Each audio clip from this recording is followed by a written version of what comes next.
In the last devotional, I read from Acts chapter 3, verse 1, and reminded us that it is good to have something that connects us with God, to stay connected. And the story goes on. And so I want to share with you verse 2 of that same chapter. And again, we're taking this piece by piece. But chapter 2 says this. Meanwhile, keep in mind that Peter and John are at the temple preparing to pray. Meanwhile, a man crippled since birth was carried in.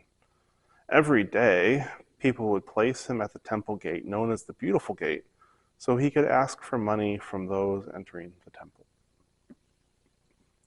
This reminds me of a story that we find in the Gospels, where friends would carry the paralyzed man on a mat to take him to Jesus. They lower him through the roof and take him to Jesus. And I wonder if Acts is inviting us to remember that story. But Jesus isn't here in this story. It's Peter and John. They're at the temple. They're there to pray. And people would bring this guy by every day. They'd put him by the entrance of the temple so that people, as they were coming in, might be moved with compassion and give him something, money, food, whatever it may be, to help him on his way. And they would do this every day. And notice it says people would place him at the gate. People, not friends, not necessarily family, people, unnamed people. And then seemingly this would happen every day, maybe different people every day. Maybe that was his first ask of the day is, can you take me to the temple gate? We don't know. But what we do recognize is that it took others to bring him to the temple. He didn't just end up there on his own. They didn't just open the temple gates and he just arrived. Others brought him.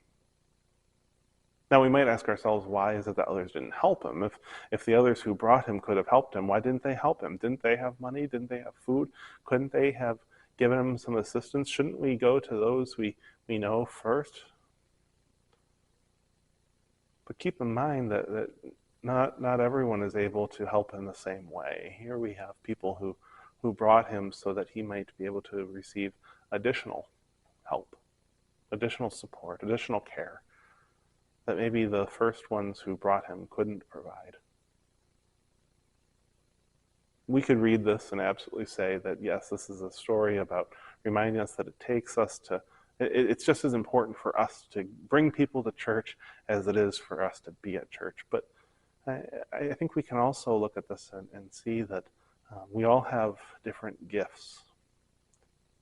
We all have different gifts and abilities, and when we use our gifts and abilities, and we each use our gifts and abilities, they come together for something remarkably powerful. Not one of us can save this man on our own. It takes so many. And we're going to get to that in tomorrow's devotional. But today, let us remember that the people who brought him to the temple did a good thing. They did a good thing. And those who would give to this man are doing a good thing.